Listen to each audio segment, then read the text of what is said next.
আমাদের প্রত্যেককে স্বাগত জানাচ্ছি আমাদের আজকের ক্লাসে।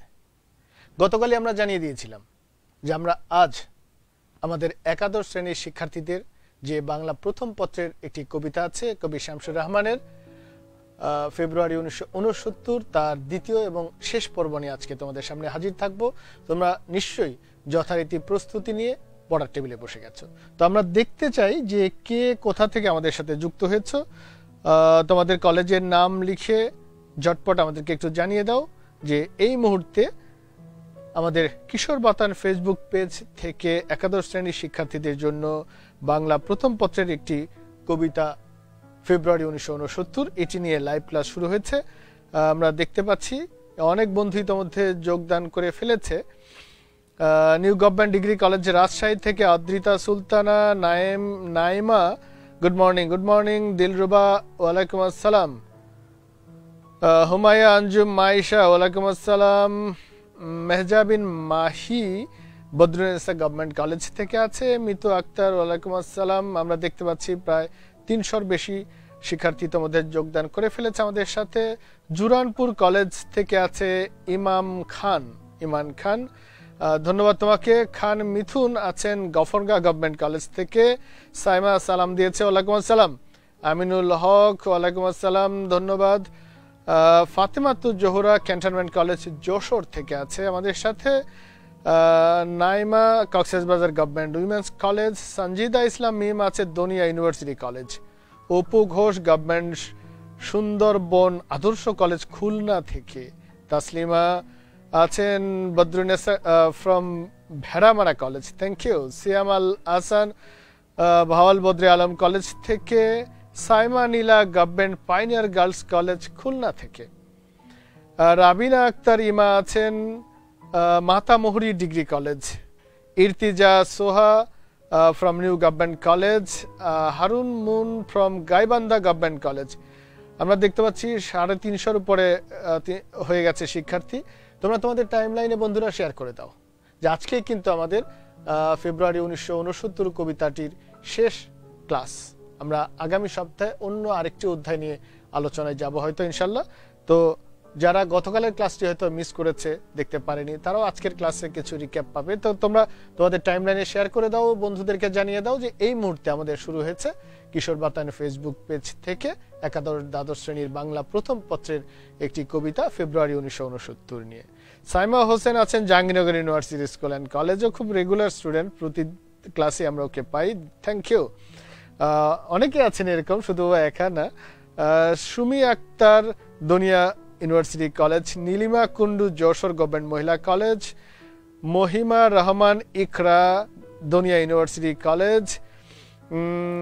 রিয়াদ হোসেন ওয়ালাইকুম আসসালাম। Zubair Al Mahmud Rajshahi government city college. নিষ্পাপ মন, আরে কি নিষ্পাপ মন, ওয়ালাইকুম আসসালাম। আসিয়া হাসান আলী মহিলা degree college, thank you. Mitu Akter Comilla government women's college. আমরা চাই তোমার মনটা নিষ্কলুষ থাকুক, নিষ্পাপী থাকুক, এই দোয়া করি। ফয়জুল ইসলাম সিয়াম আছেন Hajiganj model government college Chandpur. Sumi আছেন সোনার বাংলা কলেজ কুমিল্লা। আরোহী ফাউজিয়া আছেন Abbas Uddin Khan Sohagpur model college. Samia Jahan Sourovi from Sylhet government women's college. Riaz Hossain government college Feni. Taibur Rahman Kumarkhali government college Kushtia নিশ্চয়ই। Nusrat Jahan Naushin lions school and college Saidpur Nilphamari. Tabiba Muntaha Ashek Mahmud college Jamalpur. আরে অবশেষে আমার নিজ জেলার একজনকে পাওয়া গেল, তাইবা মুনতাহা হিয়া। ফারহানা আক্তার আসসালামু আলাইকুম। ওয়ালাইকুম আসসালাম। মোহাম্মদ তৌসিফ স্যার পরবর্তী ক্লাসে বিদ্রোহী কবিতা পড়াবেন প্লিজ। আচ্ছা ঠিক আছে, তোমার অনুরোধ রাখার চেষ্টা করব। বিদ্রোহী কবিতাটা নিয়ে আমরা পরের ক্লাসে যাব ইনশাল্লাহ, আশা করছি। Thank you so much. এই কথাটাই কিন্তু গত ক্লাসে আমরা বলেছিলাম, তোমাদের যা প্রত্যাশা আমাদের কাছ থেকে কিশোর বাতায়ন ফেসবুক পেজ থেকে তোমরা যা প্রত্যাশা করো, অর্থাৎ তোমাদের যে চাওয়াগুলো তোমার শিক্ষা কার্যক্রমকে এগিয়ে নেওয়ার জন্য, সেগুলো আমাদেরকে লিখে জানাও, আমরা যথাসাধ্য চেষ্টা করবো ইনশাল্লাহ। ফারহানা আক্তার আলহাজ নূর মিয়া ইউনিভার্সিটি কলেজ। জান্নাতুল ঘোষ জুয়েল, পূর্ণিমা ঘোষ তেজগাঁও মহিলা কলেজ। গভর্নমেন্ট বাংলা কলেজ থেকে সোহেল রানা।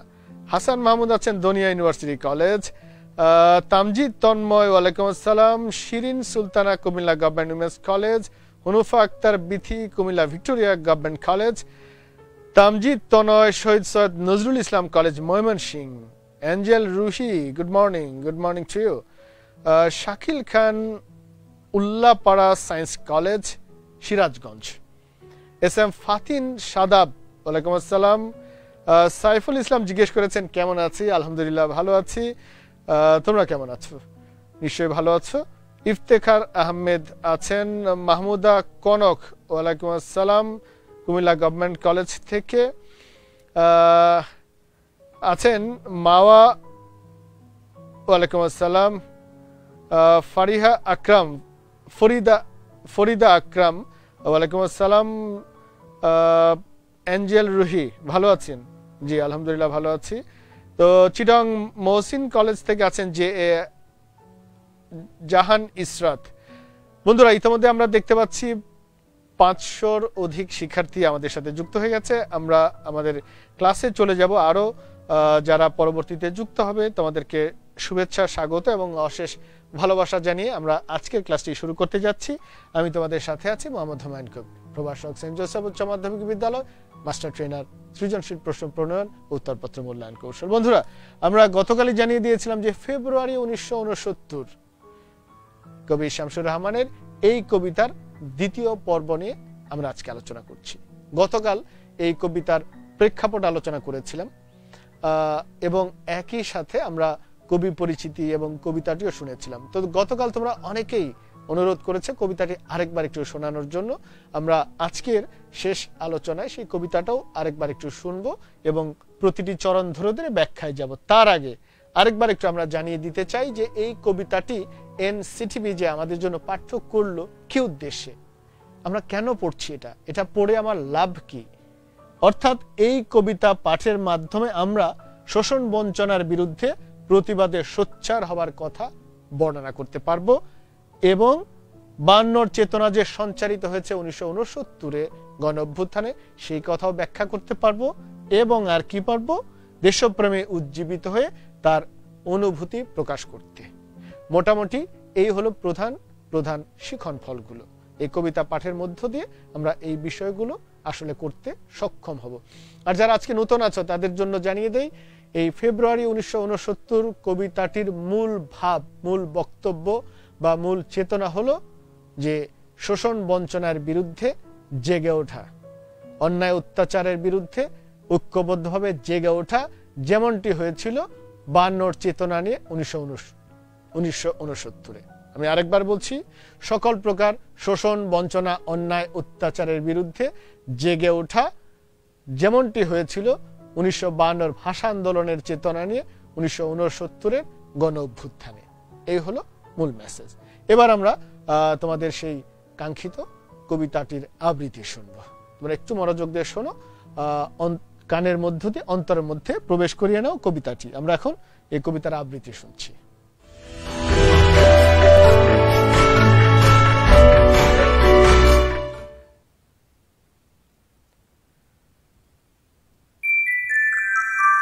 আবার ফুটেছে দেখো কৃষ্ণচূড়া থরে থরে, শহরের পথে কেমন নিবিড় হয়ে।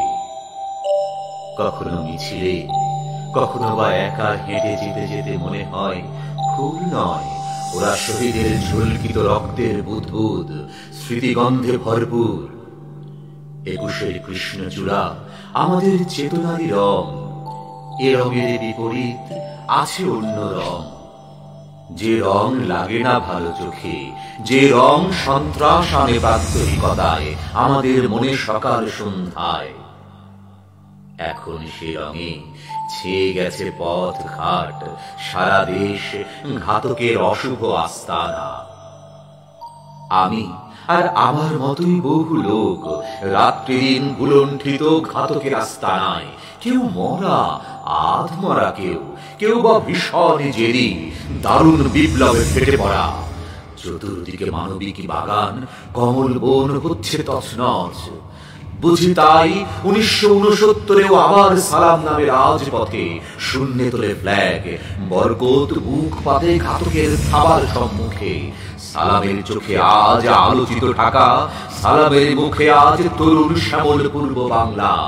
দেখলাম রাজপথে, দেখলাম আমরা সবাই জনসাধারণ, দেখলাম সালামের হাত থেকে নক্ষত্রের মতো ঝরে অবিরত অবিনাশী বর্ণমালা। আর বরকত বলে গাঢ় উচ্চারণে, এখনো বীরের রক্তে দুঃখিনী মাতার অশ্রু জলে, ফুটে ফুল বাস্তবের বিশাল চত্বরে, হৃদয়ের হরিত উপত্যকায়। সেই ফুল আমাদের প্রাণ, শিহরিত ক্ষণে ক্ষণে আনন্দের রৌদ্রে আর দুঃখের ছায়ায়। বন্ধুরা, আবৃত্তিটি শুনলে একজন বন্ধু লিখেছে খুব দুঃখ করে, পলাশ, যে এতগুলো কমেন্ট করলাম স্যার একটাও পড়লো না। বাবারে, তোমাদের এই যে 500-600 স্টুডেন্ট প্রত্যেকেই কমেন্ট করছে, প্রতিদিন প্রায় 1500-2000-এর মতো কমেন্ট আসে। এখন সবগুলো যদি আমরা পড়তে যাই তাহলে তো আর ক্লাসটা করা হবে না। তো আমরা সর্বোচ্চ চেষ্টা করি তোমাদের কমেন্টগুলো পড়ার। তারপরেও দুঃখ প্রকাশ করছি যাদেরটা পড়া হয়ে ওঠে না, মন খারাপ করো না। আজকে না হোক পরের ক্লাসে হয়তো পড়তে পারবো ইনশাল্লাহ। তো এটা নিয়ে মন খারাপ করো না, আছি তো, আমরা একসাথেই তো আছি, দেখা হবে, কথা হবে, এভাবেই। তো এই যে আবৃত্তিটা শুনলাম, তোমরা এগুলো কিন্তু একটু শোনার চেষ্টা করবে। আবৃত্তি শুনলে হলো কি, শব্দটা তোমার কানের মধ্য দিয়ে অন্তরের মধ্যে প্রবেশ করবে এবং একটা অনুরণন সৃষ্টি হবে, তোমার মধ্যে একটা অনুভূতি জাগবে। কবি সাহিত্যিকদের উদ্দেশ্যই কিন্তু এটা। চুপি চুপি মনে মনে যদি বইয়ের থেকে লাইনগুলো পড়ো, তাহলে কিন্তু সেই কবিতার যে মাহাত্ম্য, যে তাৎপর্য, যে উদ্দেশ্য, সেটা আসলে পূরণ হয় না। তাহলে বন্ধুরা, আমরা আবৃত্তি শুনলাম, এবার আমরা পুরো কবিতাটাতেই যাব। অনেকগুলো ইতোমধ্যে আমি কমেন্ট পড়ছিলাম, অনেকেই রিকোয়েস্ট করেছে স্যার সোনার তরী কবিতাটি পড়ালে ভালো হয়, বিদ্রোহী কবিতাটি পড়ালে ভালো হয়। বন্ধুরা, আমরা কিন্তু জানি যে আমাদের বাংলা প্রথম পত্রে মোট 12টি গদ্য পাঠ্য আছে, 12টি কবিতা পাঠ্য আছে, একটি উপন্যাস, একটি নাটক। গদ্যগুলো যার মধ্যে যে বিশেষ করে গল্পগুলো আছে, এগুলো খুব সহজে তুমি একা পড়লেও অনেকটা বুঝতে পারো। কবিতাগুলো একটু মুশকিল হয় বোঝা, এই জন্য কিন্তু খেয়াল করেছো যে আমরা কবিতাগুলো নিয়ে আগে শুরু করেছি। তোমাদের যে জায়গাটাতে একটু সমস্যা হয়, আমরা ওটাই আগে সিলেক্ট করে সেই জায়গাতেই কাজ করার চেষ্টা করছি। গল্পগুলো বললাম যে তোমরা একা একাই নিশ্চয়ই বুঝতে পারার কথা, পারো, আমরা জানি। তো সেই জায়গায় আমরা কবিতাগুলো নিয়ে আগে কাজ করছি। তো আগামী সপ্তাহে তোমাদের যে চাহিদাগুলো ছিল, বিদ্রোহী, সোনার তরী, আমরা অবশ্যই সেই কবিতাগুলো আগে নিয়ে আসার চেষ্টা করব। তো বন্ধুরা, যে কথাটি বলছিলাম, এই যে ফেব্রুয়ারি 1969 কবিতাটি আবৃত্তি শুনলে, কবিতাটা কি এইটুকি কবিতা? এই যে আমার কাছে দেখো, শামসুর রহমান রচনাবলী আছে, তোমরা কিনে নিও, সামনে বইমেলা আছে, যদি বইমেলা আমরা করতে পারি ঠিক মতো। এই বইটার মধ্যে পুরো কবিতাটা কিন্তু দেয়া আছে, অর্থাৎ এটা কিন্তু তোমার খুব ছোট্ট একটি কবিতা না, অনেক বড় একটি কবিতা, অর্থাৎ যতটুকু দিয়েছে এইটুকু কিন্তু না। এখন পাঠ্য করেছে এনসিটিবি এই অংশটুকু, কিন্তু তুমি যদি পুরো কবিতাটা না পড়ো, তাহলে তোমার পক্ষে এই অংশটুকুর ভাবটা বোঝা একটু মুশকিল হতে পারে। সেই জন্য আমরা পুরো কবিতাটা তোমাদের সামনে নিয়ে আসছি। দ্রুত আমি একটু পড়ে যাব, তাহলে খুব সংক্ষেপে তুমি এই কবিতার ভাববস্তুটা অনায়াসে বুঝতে পারবে। একটু স্ক্রিনেও দেখতে পাচ্ছ, দেখো মূল কবিতাটা শুরু এখান থেকে। টাইটেলটা আমি দেইনি, জানোই যে ফেব্রুয়ারি 1969, কবিতাটা শুরু হয়েছে এখান থেকে। কবি বলছেন, কি বলছেন দেখো, এখানে এসেছি কেন, এখানে কি কাজ আমাদের, এখানে তো বোনাস ভাউচারের খেলা নেই, কিংবা নেই মায়া কোনো গোল টেবিলের, শাসনতন্ত্রের ভেলকিবাজি, সিনেমার রঙিন টিকিট নেই, নেই সার্কাসের নিরীহ অসুস্থ বাঘ, কসরত দেখানো তরুণীর শরীরের ঝলকানি নেই, কিংবা ফানুস ওড়ানো তাও নেই। তবু কেন এখানে জমায় ভিড় আমরা সবাই? আমি দূর পলাশতলির হাড্ডিসার ক্লান্ত এক ফতুর কৃষক, মধ্যযুগী বিবর্ণ পটের মতো ধু ধু। আমি মেঘনার মাঝি, ঝড় বাদলের নিত্য সহচর, আমি চটকলের শ্রমিক, আমি মৃত রমাকান্ত কামারের নয়ন পুত্তুলি। আমি মাটি লেপা উঠোনের উদাস কুমোর, প্রায় খেপা, গ্রাম উজাড়ের সাক্ষী, আমি তাঁতি সঙ্গীহীন, কখনো পড়িনি ফার্সি, বুনেছি কাপড় মোটা মিহি, মিশিয়ে মৈত্রীর ধ্যান ও তাঁতে। আমি রাজস্ব দপ্তরের করুণ কেরানি, মাছি মারা তাড়া খাওয়া। আমি ছাত্র উজ্জ্বল তরুণ, আমি নব্যকালের লেখক, আমার হৃদয়ে চর্যাপদের হরিণী নিত্য করে আসা যাওয়া। আমার মননে রাবীন্দ্রিক ধ্যান জাগে নতুন বিন্যাসে, এবং মেলাই তাকে বাস্তবের তুমুল রোদ্দুরে আর চৈতন্যের নীলে। কত স্বপ্ন হাস তাতে নাক্ষত্রিক স্পন্দনে সর্বদা। আমরা সবাই এখানে এসেছি কেন? এখানে কি কাজ আমাদের? কোন সে জোয়ার করেছে নিক্ষেপ আমাদের এখন এখানে এই ফাল্গুনের রোদে? বুঝি জীবনেরই ডাকে বাহিরকে আমরা করেছি ঘর, ঘরকে বাহির। জীবন মানেই মাথলা মাথায় মাঠে ঝাঁঝা রোদে লাঙল চালানো। জীবন মানেই ফসলের গুচ্ছ বুকে নিবিড় জড়ানো। জীবন মানেই মেঘনার ঢেউয়ে ঢেউয়ে দাঁড় বাওয়া পাল খাটানো হাওয়ায়। জীবন মানেই পৌষের শীতার্ত রাতে আগুন পোহানো নিরিবিলি। জীবন মানেই মুখ থেকে কারখানার কালি মুছে বাড়ি ফেরা একা শিশি দিয়ে। জীবন মানেই টেপির মায়ের জন্য হাট থেকে দূরে শাড়ি কেনা। জীবন মানেই বইয়ের পাতায় মগ্ন হওয়া সহপাঠিনীর চুলে অন্তরঙ্গ আলো তরঙ্গের খেলা দেখা। জীবন মানেই তালে তালে কাঁধে কাঁধ মিলিয়ে মিছিলে চলা, নিশান ওড়ানো, অন্যায়ের প্রতিবাদে শূন্যে মুঠি তোলা। জীবন মানেই মায়ের প্রসন্ন কোলে মাথা রেখে শৈশবের নানা কথা ভাবা। জীবন মানেই খুকির নতুন ফ্রকের নকশা তোলা, চারুলেস বোনা। জীবন মানেই ভাইয়ের মুখের হাসি, বোনের নিপুণ চুল আঁচড়ানো, প্রিয়ার খোঁপায় ফুল গোঁজা।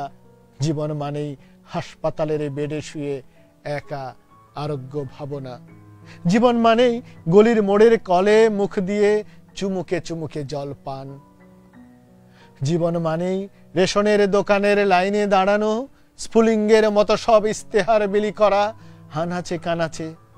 জীবন মানেই ডট ডট ডট ডট। এই পর্যন্ত আমাদের পাঠ্য নেই, এর পরের অংশ থেকে আমাদেরকে পাঠ্য করা হয়েছে। তা আমি এই পুরো অংশটা তোমাদেরকে একবার দ্রুত পড়ে শোনালাম এই জন্য যে এই জায়গা থেকে তুমি বেশ এই কবিতার বক্তব্য বোঝার উপকরণ পেয়ে যাবে। কি উপকরণ আমরা পেলাম এক ঝলকে একটু যদি আমরা শুনে নেই, খুব দ্রুত দেখো। এই যে অংশটুকু আমরা পাঠ করলাম এর মধ্যে কি আছে? বিভিন্ন শ্রেণী পেশা মানুষের জীবন চিত্র আছে। এখানে কৃষকের কথা আসছে, কামারের কথা, শ্রমিকের কথা, ছাত্রের কথা, নতুন লেখকের কথা, ভাইয়ের কথা, বোনের কথা, বিভিন্ন শ্রেণী পেশার মানুষের কথা, তাদের জীবন ভাবনা, তাদের জীবনের সুখ দুঃখ, হাসি আনন্দ, যাপিত জীবন, এই চিত্রগুলো সব আসছে। এটা হলো প্রথম কথা। অর্থাৎ এই আবহমান বাংলার বিভিন্ন শ্রেণী পেশার মানুষের যে জীবন প্রণালী, যে জীবন আচার, সেই জিনিসগুলো এই কবিতায় এসছে। কত শ্রেণীর কত পেশার মানুষ আছি, কত বিচিত্র সুখ আমাদের, কত বিচিত্র দুঃখ, কত বেদনাবোধ, কত প্রত্যাশা, কত প্রাপ্তি, সেই জীবনের বিষয়গুলো এখানে আসছে। এক তো সেই জীবনগুলো হঠাৎ করে কি হয়েছে?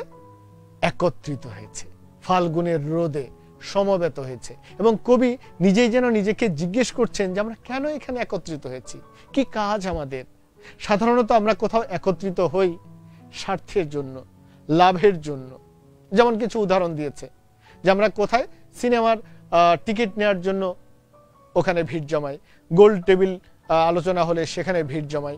অর্থাৎ যে জায়গাটাতে আমাদের বৈষয়িক কোনো স্বার্থ আছে ওই জায়গাগুলোতে আমরা ভিড় জমাই। কিন্তু কবি বলছেন এই ফেব্রুয়ারি মাসে, ফাল্গুন মাসে, এই গনগনে রোদ, রাজপথে আমরা কেন সমবেত হয়েছি? কেন এই যে আমাদের যাপিত জীবন, সেই জীবনটাকে উপেক্ষা করে, সেই জীবনের পথ থেকে উঠে এসে আজকে আমরা কেন এই রাজপথে, কেন মিছিলে? এই পুরো অংশ জুড়ে কবি নিজেই যেন নিজেকে প্রশ্ন করছেন যে কেন কেন আমরা বিভিন্ন শ্রেণী পেশার মানুষ আজকে রাজপথে, কি কারণে, কি কাজ আমাদের এখানে?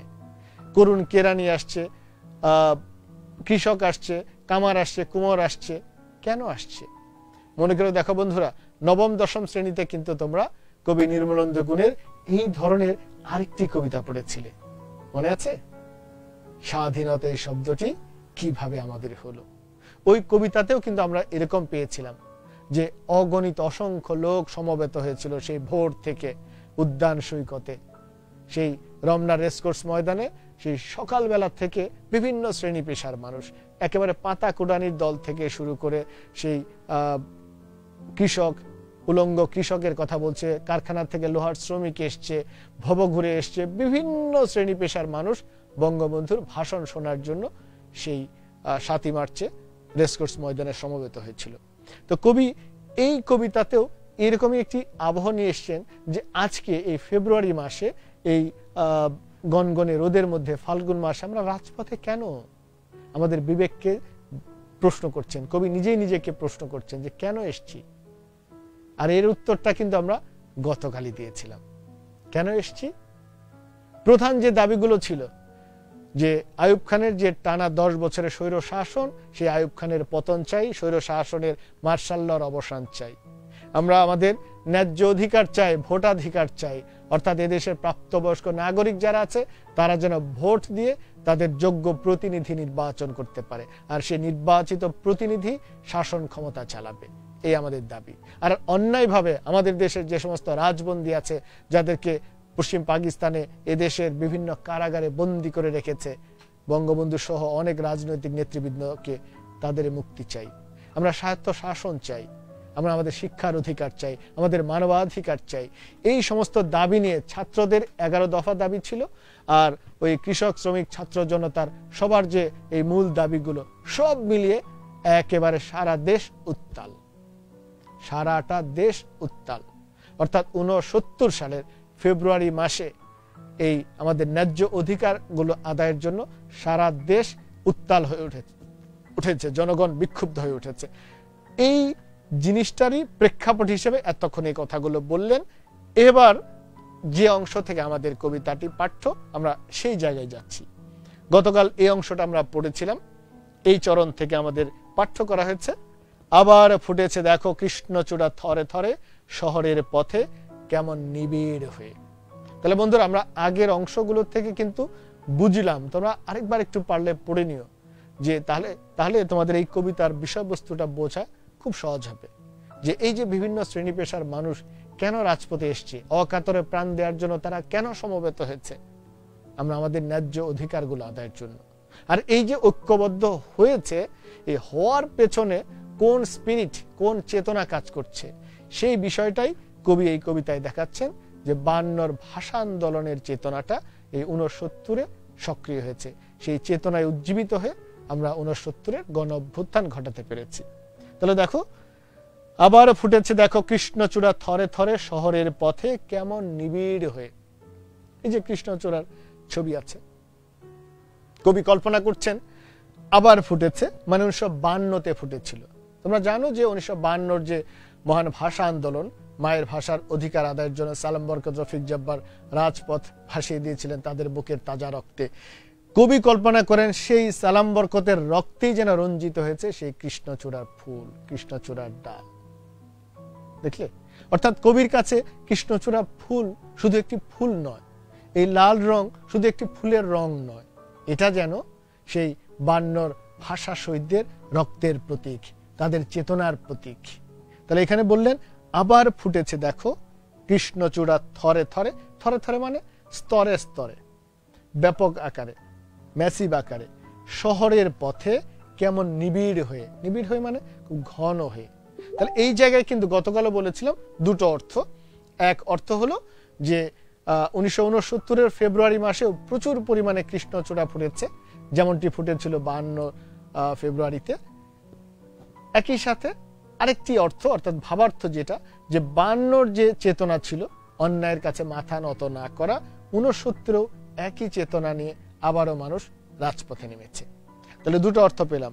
একটা হলো আক্ষরিক অর্থ, যে কৃষ্ণচূড়ার ফুল 52 ফেব্রুয়ারিতেও যেভাবে রাজপথে ফুটেছিল ব্যাপক পরিসরে, 1969-এও একইভাবে রাজপথে সেই কৃষ্ণচূড়ার ফুল ফুটে আছে। আর ভাবার তো কি যে 52 চেতনা নিয়ে আমরা 1969-এ আবার জেগে উঠেছি। ঠিক আছে, পরের চরণে আমরা যাচ্ছি। কখনো মিছিলে, কখনো বা একা হেঁটে যেতে যেতে মনে হয় ফুল নয়, ওরা শহীদের ঝলকিত রক্তের বুদবুদ, স্মৃতি গন্ধে ভরপুর।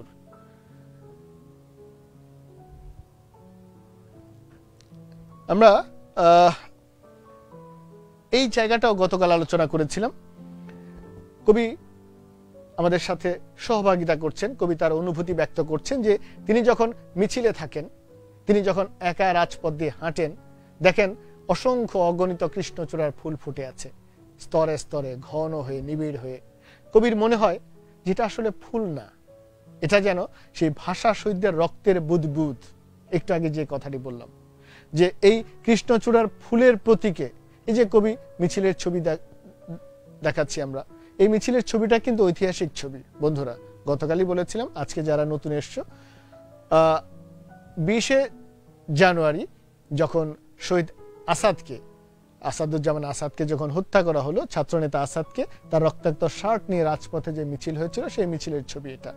তো কবি এই চরণে বলছেন যে তিনি যখন সেই গণঅভ্যুত্থানের মিছিলে থাকেন অথবা একা যখন রাজপথে হেঁটে যান, তখন সেই কৃষ্ণচূড়ার সারি সারি গাছ দেখে, সারি সারি ফুল দেখে তার মনে হয় যেটা আসলে কৃষ্ণচূড়ার ফুল নয়, এটা তো ভাষা শহীদদের রক্তের বুদবুদ।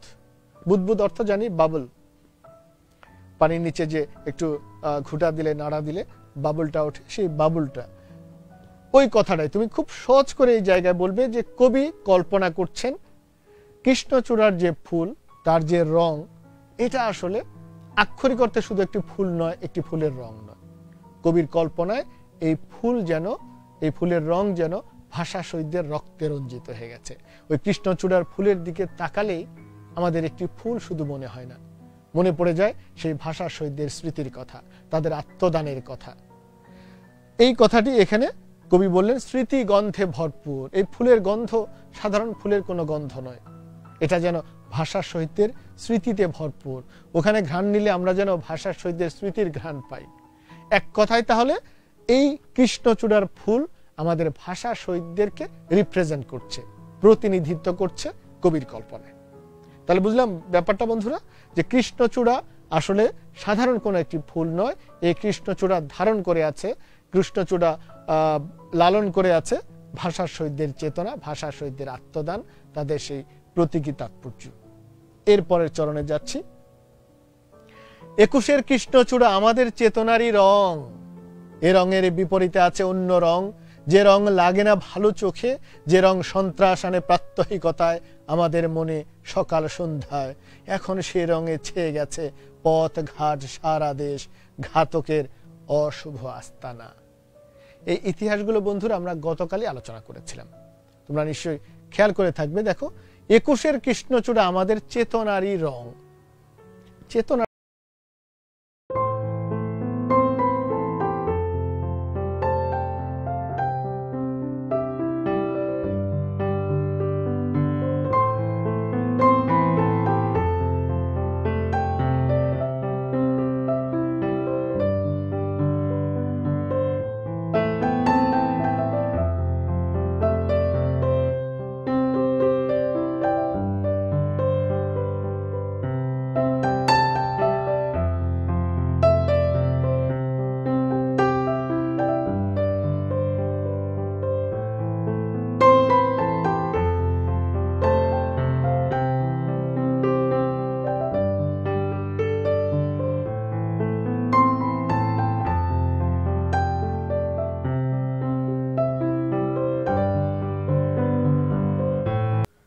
আরেকজন বলেছেন মেহেদি হাসান মূল্যবোধ, স্যার লাল শালু পড়াবেন,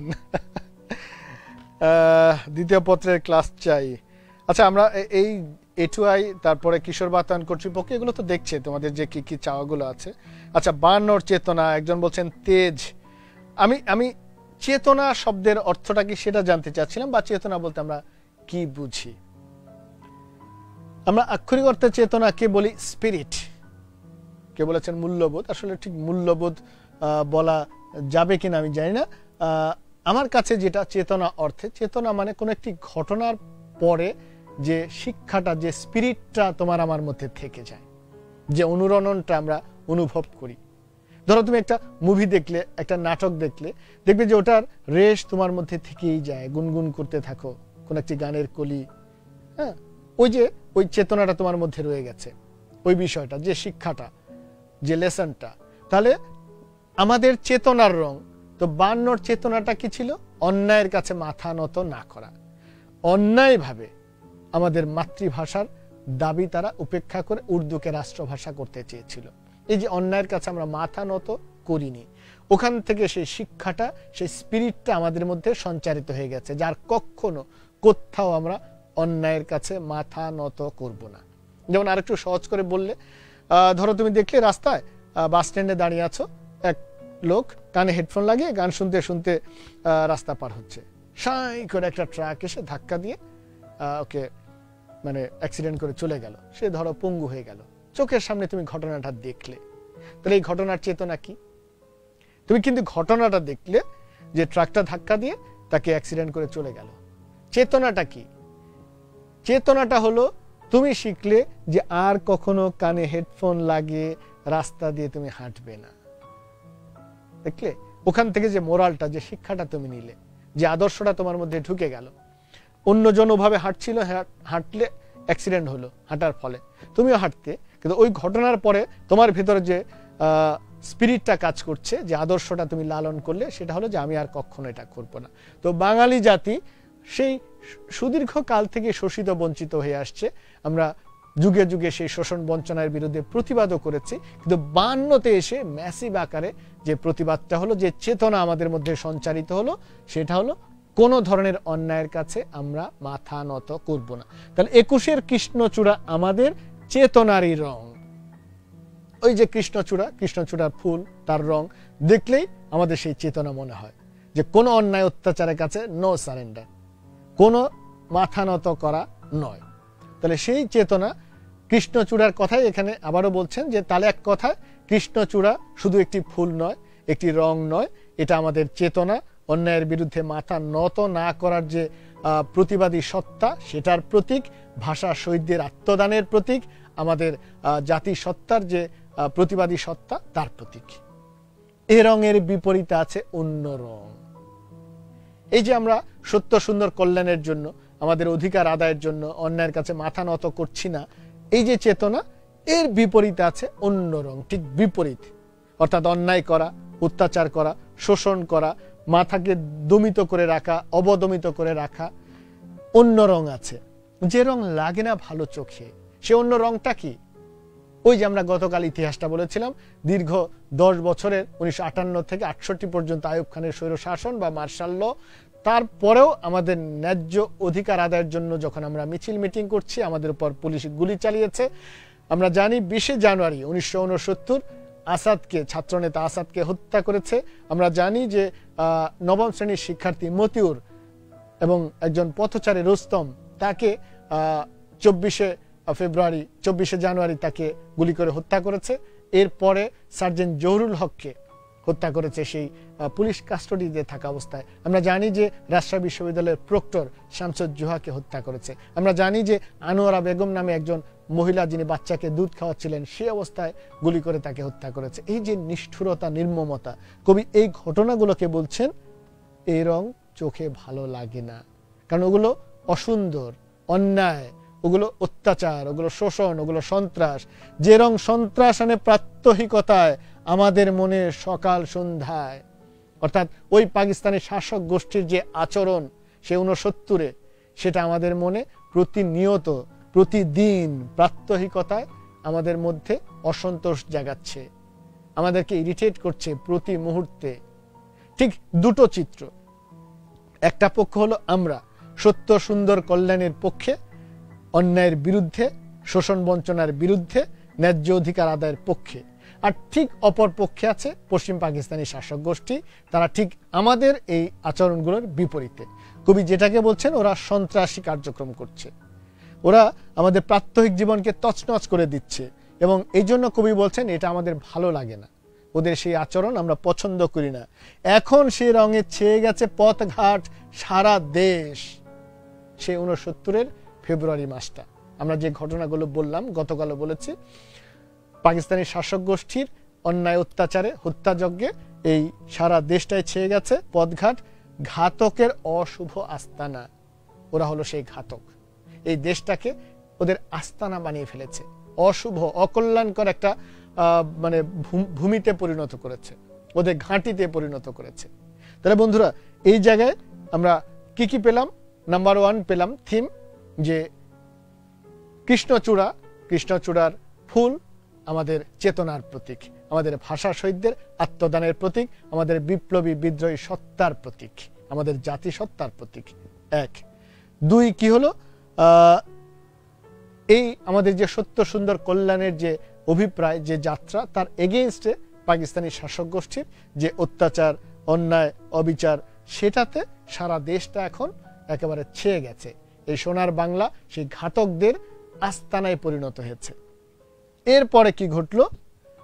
আমি আর আমার মতোই বহু লোক রাত্রি দিন ভুলুণ্ঠিত ঘাতকের আস্তানায়, কেউ মরা আধমরা, কেউ বা ভীষণ জেদি, দারুণ বিপ্লবে ফেটে পড়া, চতুর্দিকে মানবিক বাগান, কোমল বন হচ্ছে তছনছ। কি চমৎকার একটা স্টেপিং, একটা ধারাবাহিকতা খেয়াল করো। সবার প্রথম দেখালেন কবি কি, প্রথম স্টেপটা মনে করো, যে কৃষ্ণচূড়ার ফুল নিয়ে কথা বললেন, যে রাস্তায় হাঁটতে হাঁটতে মিছিলে যেতে যেতে যে কৃষ্ণচূড়ার ফুলগুলো দেখি, দেখলেই মনে হয় এটা আসলে কৃষ্ণচূড়া না, এটা আসলে ফুল না, এটা কি? এটা ভাষা শহীদদের চেতনার রং, আমাদের বাঙালি জাতির চেতনার রং, আমাদের প্রতিবাদী সত্তার রং। এটা গেল একটা দিক, কৃষ্ণচূড়ার যে প্রতীকী তাৎপর্য। তাহলে কৃষ্ণচূড়া ফুলের প্রতীকী তাৎপর্য গেল। দ্বিতীয়ত কি গেল? দ্বিতীয় ধাপে যে আমরা বাঙালি জাতি সবসময় সত্য সুন্দর কল্যাণের পথের পথিক। আমরা অন্যায়ের বিরুদ্ধে প্রতিবাদ করি, শোষণ বঞ্চনার বিরুদ্ধে প্রতিবাদ করি, একটি সুন্দর রাষ্ট্র গঠনের জন্য আমরা প্রচেষ্টা চালাই, সুশৃঙ্খল সুন্দর একটি রাষ্ট্র ব্যবস্থাপনা আমরা চাই, আমাদের ন্যায্য অধিকার চাই। এটা দ্বিতীয় ধাপ। তৃতীয় ধাপে কি হলো?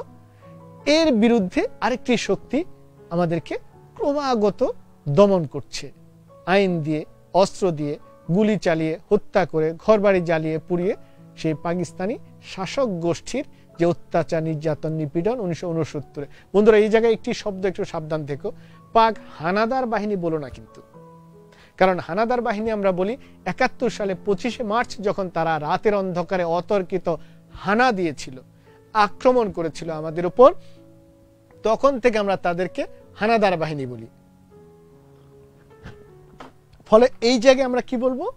পাকিস্তানি শাসক গোষ্ঠী।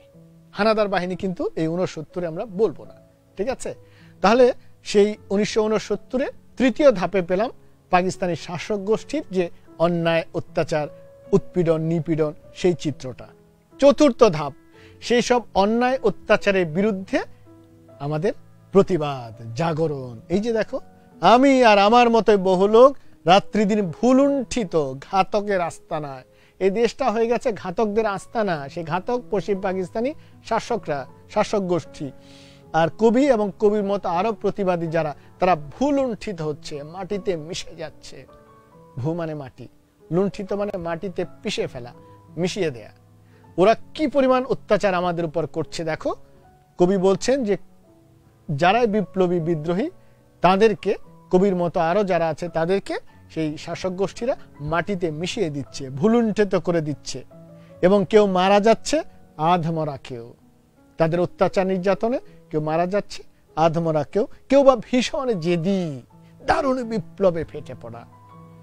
এই যে অত্যাচার হচ্ছে, কেউ মারা যাচ্ছে, কেউ আধমরা হচ্ছে, কেউ বা এর মধ্য থেকে বিক্ষোভে ফেটে পড়ছে, বিপ্লবে ফেটে পড়ছে, দারুণ জেদি, কোনোভাবেই তাদের অধীনস্থ মানছে না, অত্যাচার মানছে না, তার বিরুদ্ধে প্রতিবাদ করছে।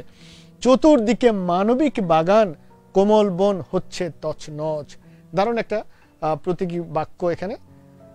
চতুর্দিকে মানে এই জায়গাটুকু বুঝলাম, কিন্তু এই জায়গা পুরোটাই কিন্তু আমরা পেলাম যে পাকিস্তানি শাসক গোষ্ঠী আমাদের উপর যে অত্যাচার নির্যাতনের স্টিম রোলার চালাচ্ছে সেই চিত্র। এবং তার বিরুদ্ধে আমরা প্রতিবাদ করছি, বিক্ষোভ করছি, জীবন দিচ্ছি। কেউ মারা যাচ্ছি, কেউ আত্মরা থাকছি, কেউ বা আবারও বিপ্লবে ফেটে পড়ছি। আর এই জায়গায় বলছেন চতুর্দিকে মানবিক বাগান। মানবিক বাগান, কি সুন্দর একটা কল্পনা দেখো।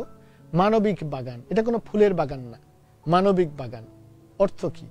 আমাদের যে হিউম্যানিটেরিয়ান যে ফিচারগুলো আছে, যে বৈশিষ্ট্য, মানবিক গুণগুলো আছে, সেটার কথা বলছেন।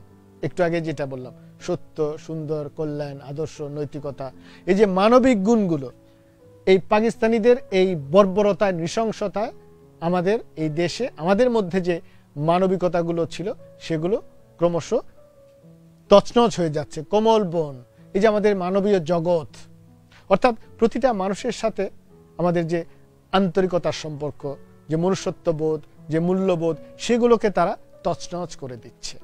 তোমরা মনে করে দেখো বিভীষণের প্রতি মেঘনাদে, সেখানেও কিন্তু বিভীষণ বলেছিল, মেঘনাদ বলেছিল, সেই স্বর্ণলঙ্কায় সেই প্রফুল্ল কমলে কীট ঢুকে গেছে, কীট বসে গেছে, প্রফুল্ল কমলে কীটবাস। সেই কীট, দুরাচার দৈত্য সেই স্বর্ণলঙ্কায় ঢুকে তছনছ করে দিচ্ছে। আমাদের এখানেও এই সোনার বাংলায় এটার দুটো অর্থ তুমি করতে পারো। একটা হলো এই সুন্দর, সুশৃঙ্খল, অপরূপ সুন্দর বাংলাটাকে তারা তছনছ করে দিচ্ছে, প্রাকৃতিক সৌন্দর্য ধ্বংস করে দিচ্ছে। আরেকটি হলো যে আমাদের যে মানবিক বোধগুলো, মূল্যবোধ, আমাদের যে আদর্শ, আমাদের যে আত্মিক বন্ধন, মানবিক গুণগুলো, সেটাও নষ্ট করে দিচ্ছে। তাহলে কমল শব্দের অর্থ পদ্ম ফুল, কমল বন মানে আক্ষরিক অর্থে পদ্ম ফুলের বাগান। কিন্তু এই জায়গায় আমাদের দেশের অপরূপ প্রাকৃতিক সৌন্দর্য এবং আমাদের যে মানবিক মূল্যবোধগুলো, মানবীয় যে জগৎটা, মানুষের যে আন্তরিকতার বন্ধন, সেগুলো তারা ছিন্ন ভিন্ন করে দিচ্ছে। তাহলে বন্ধুরা, এই জায়গায় আমরা কি পেলাম? পাকিস্তানি শাসক গোষ্ঠীর যে অত্যাচার, নির্যাতন, যে নৃশংসতা, যে বর্বরতা, আমাদের মধ্যে মনুষ্যত্ব বোধগুলো তারা ধ্বংস করে দিচ্ছে, নষ্ট করে দিচ্ছে। এরপরে দেখো, বুঝি তাই 1969-এও আবার সালাম নামে রাজপথে শূন্যে তোলে ফ্ল্যাগ, বরকত বুক পাতে ঘাতকের থাবার সম্মুখে। বুঝি তাই, বুঝি তাই, কবি বলছেন আমি বুঝি। তিনি বুঝতে পারলেন এজন্যই। কোন জন্য? ওই যে আমাদের উপর যেভাবে অন্যায় করছে, যেভাবে অত্যাচার করছে, ওই জন্যই 1969-এও আবার সালাম নামে রাজপথে। সালাম কি 69-এ এসছে? সালাম তো 52-তে জীবন দিয়েছেন আমাদের ভাষার মর্যাদা রক্ষার জন্য। তাহলে 69-এ সালাম নামার কথা বলছে। ওই যে বন্ধুরা, সে কৃষক, শ্রমিক, ছাত্র, মেহনতি মানুষ, যারাই 69-এর গণঅভ্যুত্থানে রাজপথে নেমেছিলেন, তাদের প্রত্যেককেই কবি কল্পনা করছেন সালাম হিসেবে, বরকত হিসেবে। কবির চেতনায় মনে হচ্ছে সেই 52-র দৃশ্যপটটাই যেন 69-এ আবার প্রবাহিত হচ্ছে, আবার চলছে। 52-র দৃশ্যপটটা আমরা আবার দেখতে পাচ্ছি 69-এ। এই জন্য কবি একাকার করে ফেলছেন 52 আর 69-কে। 69-এ যে সাধারণ মেহনতি মানুষের জাগরণ, রাজপথে যে ঐক্যবদ্ধ মিছিল, কবি কল্পনা করছেন এটা যেন সেই 52-র 21শে ফেব্রুয়ারিরই মিছিল। এই জন্য বললেন আবার তাই বুঝি 1969-এও আবার সালাম নামে রাজপথে। তাহলে বন্ধুরা, এটা কি বুঝলাম? 1969 সালে ছাত্র জনতা, কৃষক, শ্রমিক, মেহনতি মানুষ তাদের অধিকার আদায়ের জন্য রাজপথে যে মিছিল করেছিল 1969-এ, সেটাকেই কবি কল্পনা করছেন যেন 52-র সালাম বরকত, 52-তে সালাম বরকত যেভাবে রাজপথে এসেছিলেন, ঠিক একইভাবে তারাও রাজপথে দাবি নিয়ে এসছে। শূন্যে তুলে ফ্ল্যাগ। এই ফ্ল্যাগ মানে কিন্তু জাতীয় পতাকা না। সালাম বরকতের হাতে কি ছিল ওই সময়? রাষ্ট্রভাষা বাংলা চাই, আমাদের দাবি মানতে হবে, মোদের গরব মোদের আশা, আমরই বাংলা ভাষা, এই জাতীয় স্লোগান ছিল। তো 69-এও কিন্তু এই যে যখনই বললেন শূন্যে তুলে ফ্ল্যাগ, এটা মানে দাবি আদায়ের স্লোগান। 69-এ যে আমরা দাবিগুলো করেছিলাম, স্বৈর শাসনের পতন হোক, আমাদের ভোটাধিকার দেওয়ার ব্যবস্থা করে দেখ, তারপরে রাজবন্দীদের মুক্তি দেওয়া হোক, স্বায়ত্ত শাসন দেওয়া হোক, এই দাবিগুলোকে এখানে বলছেন ফ্ল্যাগ। বুঝতে পারলাম? শূন্যে তুলে ফ্ল্যাগ মানে দাবি আদায়ের যে বক্তব্যগুলো, যে দাবিগুলো, সেই দাবিগুলো নিয়ে রাজপথে থাকা। সালাম বরকত যেমন সেই ব্যানার নিয়ে, ফেস্টুন নিয়ে রাজপথে ছিল 52-তে। বরকত বুক পাতে ঘাতকের থাবার সম্মুখে। বরকত যেভাবে জীবন দিয়ে দিয়েছিল 52-তে, 69 একইভাবে কে কে জীবন দিল? আমরা কিন্তু প্রধান 4-5টি চরিত্রের কথা বলেছি। আসাদের কথা বলেছি, মতিউরের কথা বলেছি, শামসুজ্জোহা স্যারের কথা বলেছি, সার্জেন্ট জহুরুল হকের কথা বলেছি, পথচারী রুস্তমের কথা বলেছি। তো এরাই বরকতের প্রতীক। এখানে 69-এ জীবন দিলেন তারা। কবি কল্পনা করছেন ঘাতকের বুকের সামনে বরকতই যেন জীবন দিল। এই বরকত জীবন দেয়া মানে কিন্তু আমাদের সেই 69-এর যারা শহীদ, 69-এর গণ অভ্যুত্থানে যারা শহীদ, তাদেরকে বোঝাচ্ছেন। সালামের চোখে আজ আলোচিত ঢাকা। বন্ধুরা, এই জায়গায় মূল কবিতা থেকে একটু চেঞ্জ আছে আমাদের পাঠ্য বইয়ে। সালামের বুক আজ, মূল বইয়ে ছিল দেখো, সালামের বুক আজ আলোচিত উন্মথিত, সালামের বুক আজ উন্মথিত মেঘনা। মূল কবিতার চরণটি হলো এটা, সালামের বুক আজ উন্মথিত মেঘনা। অর্থাৎ মেঘনা নদীর যে প্রবল জোয়ার, যে ঢেউ ওঠে, সেই 69-এ সাধারণ মানুষের মধ্যে অধিকার আদায়ে সেরকম প্রবল জোয়ার, সেই ঢেউ উঠে গেছে। এটা ছিল মূল চরণে। আমাদের এখানে দিয়েছে পাঠ্য বইয়ে সালামের চোখে আজ আলোচিত ঢাকা। অর্থাৎ ওই যে সারা দেশ থেকে লোকজন ঢাকা শহরে এসছে, অধিকার আদায়ের জন্য রাজপথে মিছিল মিটিং করছে, সেই অর্থে হয়তো কবিতার চরণটি এনসিডিবি চেঞ্জ করে দিয়েছে। তো তোমরা কিন্তু এনসিডিবির বইয়ে যা আছে সেটাই ব্যাখ্যা করবে, সেটাই লিখবে। সালামের মুখ আজ তরুণ শ্যামল পূর্ব বাংলা। সালামের মুখ আজ তরুণ শ্যামল পূর্ব বাংলা। এই যে পূর্ব বাংলা বা পূর্ব পাকিস্তান, সবুজ শ্যামল আমাদের যে দেশ, সোনার বাংলাদেশ, সালামের মুখ বলছেন এই যে সালামের চেহারাটা আর যেন আমার পূর্ব বাংলার চেহারাটা সেম, এক। সালামের চেহারার দিকে তাকালে পূর্ব বাংলার সবুজ শ্যামল এই অপরূপ বাংলাকে আমরা দেখতে পাই, বাংলার মুখ দেখতে পাই সালামের মুখে। আর সালামের মুখে আমরা 69-এর গণ অভ্যুত্থানের শহীদদের দেখতে পাই। কি দারুণ চেতনার প্রবাহটা দেখো, স্ট্রিম অফ কনসাসনেসটা দেখো। কবি কল্পনা করছেন এই অপরূপ সোনার বাংলা, এই বাংলার মুখ কার মুখে দেখি? সালামের মুখে। সালামের মুখে কার মুখ দেখি? 69-এর গণ অভ্যুত্থানে শহীদদের মুখ দেখি। এই যে চেতনাটা সঞ্চারিত হয় যুগে যুগে, কালে কালে, একটি আন্দোলনের চেতনা আরেকটি আন্দোলনকে উদ্বুদ্ধ করে। কবি এই জায়গায় কল্পনা করছেন 1952 ভাষা আন্দোলনের চেতনা সঞ্চারিত হয়ে গেছে 69-এর গণ অভ্যুত্থানে। দেখলাম রাজপথে, দেখলাম আমরা সবাই জনসাধারণ। কি দেখলেন? সেই সাধারণ মানুষের যে জোয়ার, সমস্ত মানুষের, সারা দেশবাসী যেভাবে অধিকার আদায়ে রাজপথে নেমেছে, সেই অধিকার আদায়ে সোচ্চার জনতাকে দেখলেন, সবাই দেখলাম। দেখলাম সালামের হাত থেকে নক্ষত্রের মতো ঝরে অবিরত অবিনাশী বর্ণমালা। এই জায়গাটা কিন্তু খুব গুরুত্বপূর্ণ, একটু দেখো। দেখলাম রাজপথে, দেখলাম আমরা সবাই জনসাধারণ। সবাই সবাই আমরা দেখলাম, কি দেখলাম? যে সাধারণ মানুষ, অর্থাৎ কৃষক, শ্রমিক, ছাত্র জনতা, মেহনতি মানুষ, সবাই তাদের অধিকার আদায়ের জন্য রাজপথে যেভাবে মিছিল মিটিং করছে, অধিকার আদায়ে জীবন দিচ্ছে, সোচ্চার হয়েছে, সেটা দেখলেন। এরপরে বলছেন দেখলাম সালামের হাত থেকে নক্ষত্রের মতো ঝরে অবিরত। নক্ষত্র মানে স্টার, তারা, আকাশ থেকে মাঝে মধ্যে তারা ঝরে পড়ে।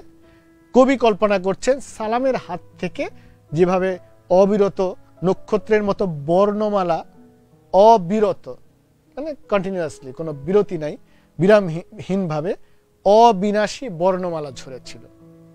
মানে যে বর্ণমালাকে তারা বিনাশ করতে পারে নাই, বিনাশ করার চেষ্টা করেছিল, যে বাংলা বর্ণমালাগুলো অ আ ক খ, আমার মায়ের মুখের ভাষাকে প্রকাশ করে যে বর্ণমালা দিয়ে, যে বর্ণগুলো গেঁথে গেঁথে শব্দ বানিয়ে, বাক্য বানিয়ে আমরা আমাদের ভাব প্রকাশ করি, সেই বর্ণগুলোকে কবি বলছেন অবিনাশী। পশ্চিম পাকিস্তানিরা এটাকে বিনাশ করতে চেয়েছিল, এই বর্ণমালার জায়গায় উর্দু বর্ণমালাকে তারা স্থাপন করতে চেয়েছিল, কিন্তু পারেনি, কারণ এই জন্যই এই বর্ণমালাগুলো অবিনাশী। তাহলে এই জায়গায় দৃশ্যকল্পটা কি দেখো, যে সালামের হাত থেকে তারার মতো অবিনাশী বর্ণমালা ঝরে পড়ছে। এর মানে কি? কল্পনা করো, সালাম যখন জীবন দিলেন তার হাতে ফ্ল্যাগ ছিল, রাষ্ট্রভাষা বাংলা চাই, অ আ ক খ। তো তাকে যখন ঘাতকরা সেই 52-তে গুলি করে হত্যা করলো রাজপথে, তার হাত থেকে সেই ফেস্টুন রাজপথে ঝরে পড়লো। কবি কল্পনা করছেন সেই বর্ণমালাগুলো তার হাত থেকে তারার মতো, নক্ষত্রের মতো ঝরে পড়লো। অর্থাৎ সালাম জীবন দিলেন ভাষার মর্যাদার জন্য, 69 একইভাবে জীবন দিয়েছেন অধিকার আদায়ের জন্য। এই যে কি প্রতীকী একটা কথা, কি দৃশ্য, চমৎকার একটা দৃশ্য যোজন করেছেন কবি এখানে। সালামের হাতে ফ্ল্যাগ ছিল, পোস্টার ছিল, ব্যানার ছিল, ফেস্টুন ছিল, যার মধ্যে সেই বর্ণমালা লেখা ছিল অ আ ক খ, অধিকার আদায়ের কথা, রাষ্ট্রভাষা বাংলার কথা। সে যখন হত্যার শিকার হলো, তাকে হত্যা করা হলো, তার হাত থেকে সেই দাবি আদায়ের পোস্টার ঝরে পড়েছে। কবি কল্পনা করছেন তারার মতো ঝরে পড়লো। 69-এও একইভাবে সালামের মতো প্রাণ ঝরে পড়েছে রাজপথে। আর বরকত বলে গাঢ় উচ্চারণে, গাঢ় উচ্চারণ মানে তৃপ্ত কণ্ঠে, দৃঢ় কণ্ঠে সেই অধিকার আদায়ের কথা বলে। গাঢ় উচ্চারণে কি বলে? গাঢ় উচ্চারণে অন্যায়ের কাছে মাথা নত না করা, অধিকার আদায়ের কথা, সেই কথাই গাঢ় উচ্চারণে বলে। এখনো বীরের রক্তে দুঃখিনী মাতার অশ্রু জলে, ফোটে ফুল বাস্তবের বিশাল চত্বরে। আমরা একদম শেষ প্রান্তে এসে গেছি বন্ধুরা, মনোযোগ দিয়ে একটু দেখো। এখনো বীরের রক্তে, বীরের রক্ত বলতে এই বীর কারা? সেই বীর সালাম, বরকত, রফিক, জব্বার। আরো যদি আগে যাও, ওই ক্ষুদিরাম, তিতুমির, সূর্য সেন, প্রীতিলতা, যুগে যুগে এরকম যারা দেশের জন্য, মানুষের জন্য জীবন দিয়েছেন, তারাই বীর, তারাই সূর্য সন্তান। সেই বীরের রক্তে দুঃখিনী মাতার অশ্রু জলে। এই বীররা যখন জীবন দেন, তাদের মায়ের যে অশ্রুপাত, সেই সন্তানহারা মায়ের যে বেদনা, সেই অশ্রু জলে, ফোটে ফুল বাস্তবের বিশাল চত্বরে। এই যে ফুল শব্দটি খুবই গুরুত্বপূর্ণ, খুবই গুরুত্বপূর্ণ। আমি তোমাদের অ্যাটেনশন চাচ্ছি শেষ মুহূর্তে বন্ধুরা, একটু মনোযোগ দাও। খুবই গুরুত্বপূর্ণ একটি শব্দে আছি। এখনো বীরের রক্তে দুঃখিনী মাতার অশ্রু জলে, মানে বীরদের আত্মদানে, রক্তদানে এবং মায়ের অশ্রু জলে একটি ফুল ফুটেছে। এখনো ফোটে ফুল বাস্তবের বিশাল চত্বরে। সেই বাস্তবের বিশাল চত্বর এই দেশ 56,000 বর্গ মাইল হতে পারে। সেই বাস্তবের বিশাল চত্বর আমাদের হৃদয় হতে পারে। সেই ফুলটা কি তাহলে? সেই ফুলটা হলো চেতনা। সেই ফুলটাই হলো অধিকার আদায়ের চেতনা, অন্যায়ের কাছে মাথা নত না করার চেতনা, যুগে যুগে যেটা সঞ্চারিত হয়। এক জায়গায় আমাদের বোধহয় ব্যাখ্যা দেওয়া আছে ফুল বলতে এখানে আমাদের ভাষাকে বোঝানো হয়েছে। আসলে আমার কাছে যতটা মনে হয় ফুল বলতে এখানে ভাষাকে বোঝানো হয়নি, এই ফুলটা হলো চেতনা। 69-এ ভাষার জন্য আমরা লড়াই করিনি, 52-র চেতনাটাকে নিয়ে আমরা 69-এ জেগে উঠেছি। কবি এই জিনিসটাই আমাদেরকে বোঝাতে চাচ্ছেন যে যুগে যুগে চেতনাকে আমরা লালন করি, ধারণ করি, সঞ্চারিত হয় আমাদের মধ্যে। তাহলে বীরের রক্ত দিয়ে দুঃখিনী মায়ের অশ্রু জলে ওই ফুল তৈরি হয়, চেতনাগুলো তৈরি হয়।